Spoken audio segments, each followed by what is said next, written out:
Ladies and gentlemen, welcome to Poland Daily History. Today we are discussing the events of World War II and the consequences for the Polish nation. We are in the Ochota district of Warsaw, right in front of the monument dedicated to the soldiers who held up the Germans for 19 days on September 1939. The historian, Dr. Krzysztof Jabłonka, will guide us through this turbulent time in Polish history. During the earlier episodes, we've been talking extensively about the Second World War, and we are coming to approaching the end of it. And I was wondering, during 1945, when Soviet took control of Poland, how did that happen? Początkowo po przejściu frontu sowieckiego wydawało się. Initially, after the arrival of the Soviet front, life seemed to return to normal, that there would be a continuation of the Second Polish Republic, its principles, especially legal and moral ones, that the Polish Church, which suffered extremely during World War II, will revive. Almost a quarter of the priests were murdered. Finally, it also seemed that the universities would resume their work, and so these appearances were preserved, formulating a government of national unity, where the function of only the deputy prime minister was foreseen for the Polish prime minister of Poland in exile, Stanisław Mikołajczyk, and people were promoted, who were in the opposition before the war, then as partners of the so-called Workers' and Peasants' Alliance. From then on, the Polish Workers' Party and the Peasant Party were to restore people's rule, which was the power of every citizen. But it turned out that the power was exercised only by the special forces. These were the Security Office and the Soviet occupation forces of the NKVD. Czyli Urząd Bezpieczeństwa, zwany UB, oraz sowieckie siły okupacyjne NKWD. Przeprowadzono niezwykle bestialską łapankę. An extremely bestial roundup was carried out in Augustów, and about 600 people were transported in an unknown direction. They have not been found to this day. Finally, mass transport of both former Home Army soldiers and ordinary citizens, but suspected of sympathy for pre-war Poland East, to the German camps, along with Germany, began. Finally, in 1946, a preliminary referendum was held in which two questions could be seen in the so-called stupid questions to which every Pole would answer affirmatively. Like, do you want the lands conquered by Germany to join Poland? Somebody would have to be anti-Polish to answer no. Only Germany did not want to. And are you for the nationalization of industry and land? Przemysłu i ziemi. No, o ziemi akurat nie mówiono, bo chłopi posiadali przecież prywatną własność. The land was not very relevant because the peasants had private properties and, of course, Poles also agreed.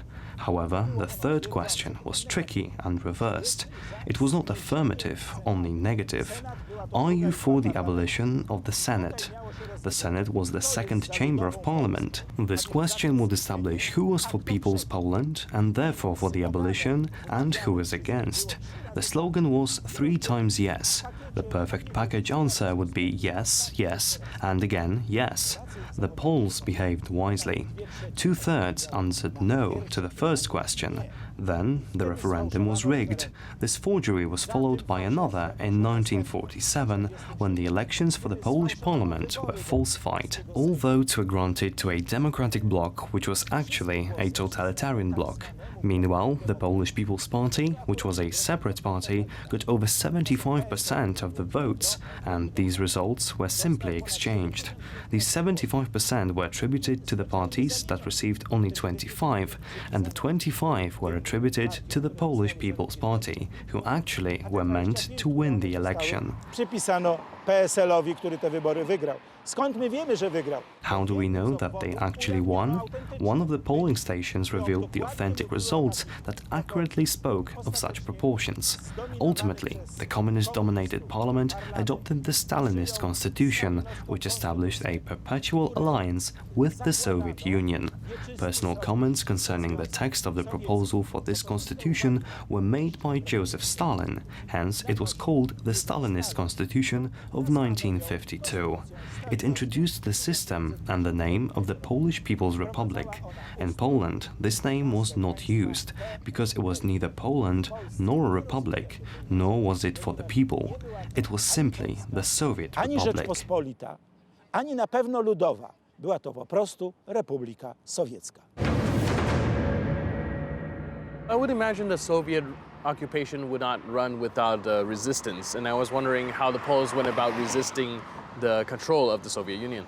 Z chwilą, gdy Polacy zaczęli sobie uświadamiać, że ponownie znaleźli się w niewoli, As soon as the Poles began to realize that they were again captive, and often as terrible as German captivity, resistance began to take place on three levels. The first level was the transition back to the underground Polish guerrilla, which established numerous resistance centers, eventually accumulated in the so-called Freedom and Independence Association, in short, WIN. The stupidity of Polish special services can also be measured by the fact that all wine sellers were arrested, thinking that having the word wine on their sign is conducive to conspiracy, as it was so similar to the WIN. Of course, there were also national armed forces in the underground, which by nature were anti-Soviet, as well as numerous Poles who returned from the West. The second level was cultural resistance. The Sovietization of Poland was not allowed or stopped. May 3rd was celebrated, not the 1st, for which, for example, Krakow was brutally dispersed and many people arrested. May 3rd, 1946, was the date of the first manifestation of the open struggle against communism after World War II. Finally, the third, probably the most effective, although the most dramatic resistance, was carried out by Polish families. At home, it was explained who murdered the officers in Katyń. There it was explained who Stalin was, that he was the murderer of humanity and an uncompromising enemy. Finally, Polish youth was taught how to be a patriot.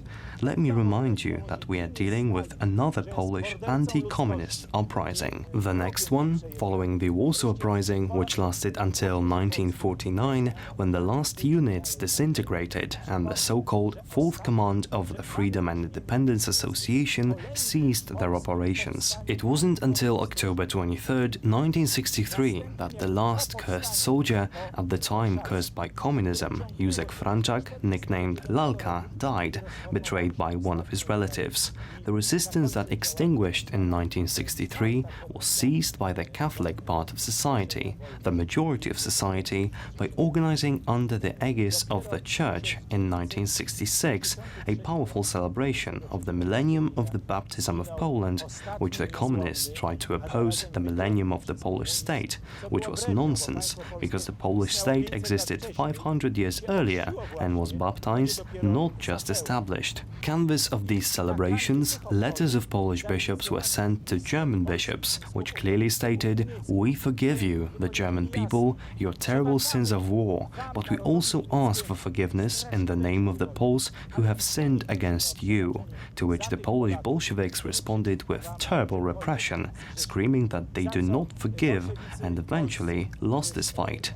The Poles reconciled with Germany. wrzaskiem, że nie przebaczają i ostatecznie przegrali tę walkę. Polacy z Niemcami się pojednali. As we have seen today, the Second World War had devastating consequences for Poland. Despite the country's best effort to fend off the German aggressors, Poland was occupied first by the Germans and then the Soviet Union until 1989. That's it for today. I'm your host, Benjamin Lee. I'll see you next time on Poland Daily History.